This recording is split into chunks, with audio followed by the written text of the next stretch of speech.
everybody, Dawn of Dusk here.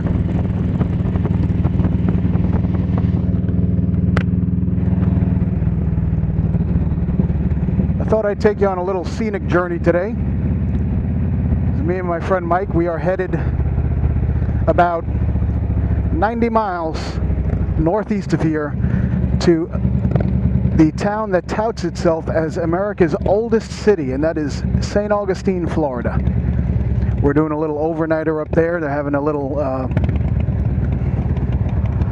barbecue event going on there today, so we're going to ride up, park the bikes, eat some good food, see the good sights, and spend the night in a little hotel up there, and then head back tomorrow. Hopefully in dry weather, because they're calling for heavy rain, but we'll just have to see how it goes. So enjoy the beautiful ride and the beautiful sights. St. Augustine is a beautiful little city. Absolutely scenic.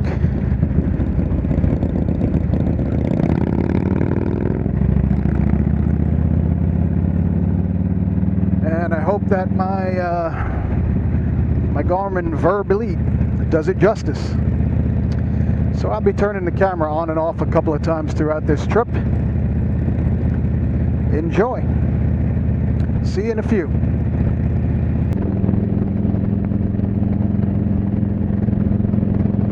So there are a couple of options in getting up to St. Augustine, a couple of different ways to go. One is essentially interstate. We chose the back roads today. Absolutely beautiful day here in sunny Central Florida. I'd say the temperature is pushing 80 degrees. It's about 10:15 in the morning or so. That's an orange grove. A little orange grove there. Orange trees, young orange trees. By the way, figure I'd double up a review of this little X-Ram mount, Universal X-Ram mount. And I was inspired by Chase on Two Wheels, who did a review of this product a short time ago, about a week ago. And it looked really interesting and seemed to be exactly what I needed to remedy my problems as far as phone mounting goes, because I've tried a couple of different things and I really wasn't happy with them. And as time has gone on, my phones have got increasingly bigger, which is the other problem. And quite honestly, I wasn't sure that I have the Galaxy Note 4, which is an extraordinarily big phone. And I really wasn't sure that this mount was going to work. Try to research it a bit, but information was kind of hard to come by. But it does actually fit the phone quite well, in fact, with room to spare. Now, it does not fit the phone in the OtterBox. I have an OtterBox, and that does not work. The OtterBox is just a bit too wide. So I do have to take it out of the OtterBox to put it in there, but I really only do that, and I only use it on longer trips. So not too big a deal. I can get the phone back into the OtterBox in about 30 seconds or so. And they do actually make bigger heads. They make them actually big enough to hold a full-size tablet. I don't quite need one that large, but I could go something in between this and that. So loving the mount.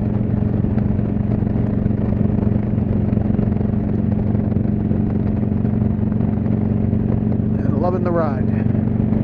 So Chase on Two Wheels, thank you, buddy. Good call. Good call.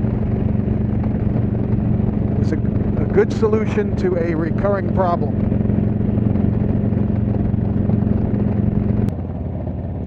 We're coming up on the little bridge or overpass or causeway, whatever you want to call it, that takes us over the intercoastal and out onto the A1A.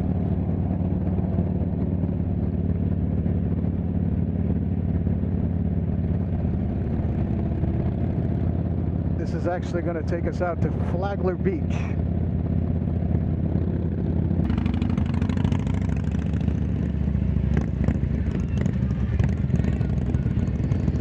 there's our ocean. We're going to be riding right along it for a little bit here.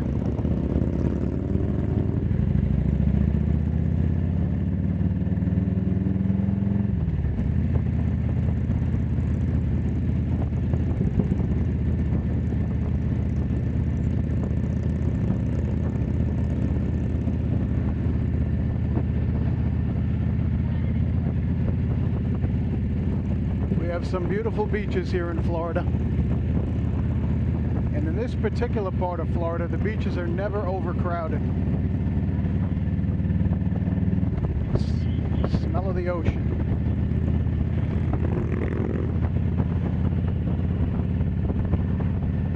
A lot of this is private beach, but even as you get up closer to Flagler Pier, which we'll be coming up on soon.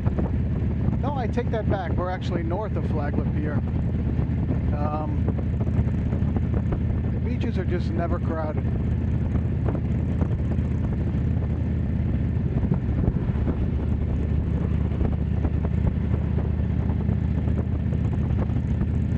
Great place to surf. I'm sure it doesn't compare to the West Coast. And I think there are areas of Florida where the waves are better. It's actually particularly calm today. But this does get pretty tossed. Particularly if we have tropical storms or hurricanes coming in, this can get pretty intense.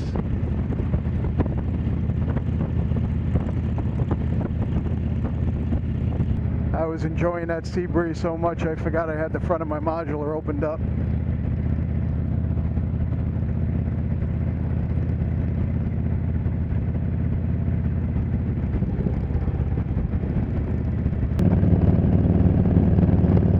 Just coming through some of the beautiful salt marshes. This is mostly salt marsh here. To the right.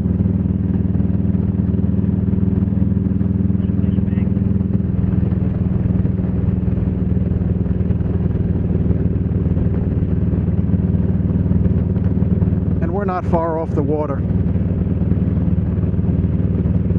the water's only a couple of hundred yards to the right, if that. Should be able to see it again soon.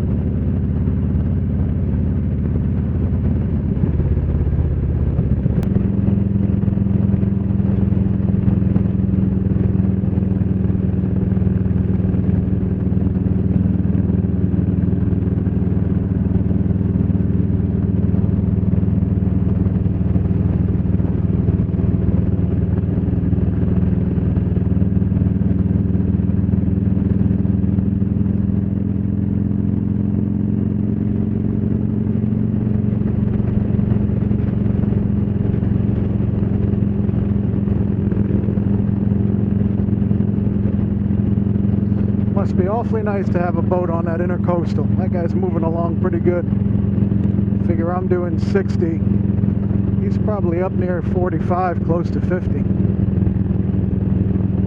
Not so shabby. Looks like he has, hard to tell, I should have looked before, twin outboards. Either that or one big one, looks like a Yamaha 4-stroke.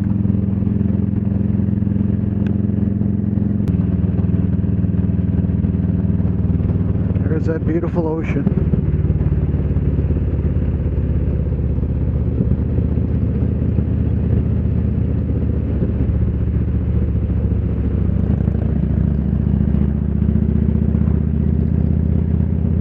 That was a piece of styrofoam bouncing in front of my bike, which is why I wasn't going to make any attempt to swerve and avoid it. It wasn't worth it. Nothing that can do any damage or throw the bike out of control, so no sense in trying to swerve and avoid.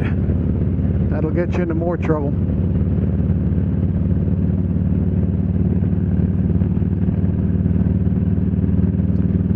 Looked like the lid to somebody's styrofoam cooler. Blew away in the breeze. I give a lot of credit to guys who ride big bikes like this one in the cities in traffic, because the stop and go is exhausting. Are we going to be able to get parking in this thing? Doesn't seem overly crowded down here, though. And there's some traffic, but it's not concentrated around here.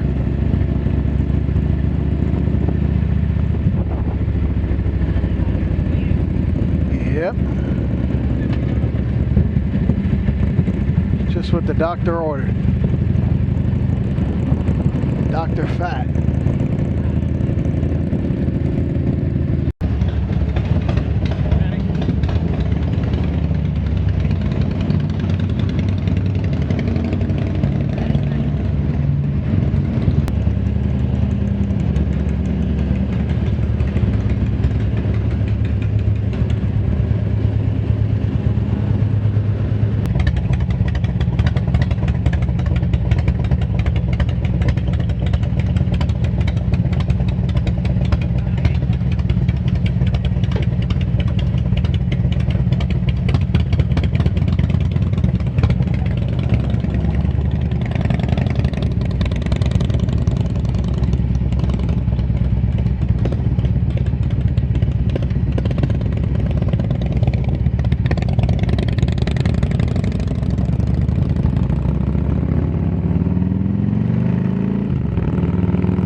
So we're on our way back from St. Augustine. Had a good weekend. Just got done visiting the Fort Matanzas. And spent yesterday at the Rhythm and Ribs Festival, which is a place where all the most awarded pitmasters, barbecue pitmasters, gather, and they all sell their best stuff. There was some live music, live bands, beer and wine, that sort of thing. We had a good time. We left a little early before the event let out to try to beat the traffic, which worked well. Not only because there's a rush of people to get out of the area when it ends, but because most of those people are completely intoxicated. Got over to our hotel at about, I guess by about 10 o'clock we were settled in, and now we're heading home. We got taking side roads, about an hour and 40-minute ride, try to stay ahead of the weather. Some rain moving in from the northwest. And that is it.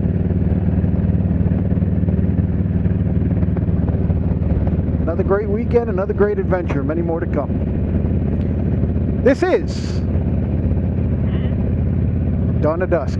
Bye-bye.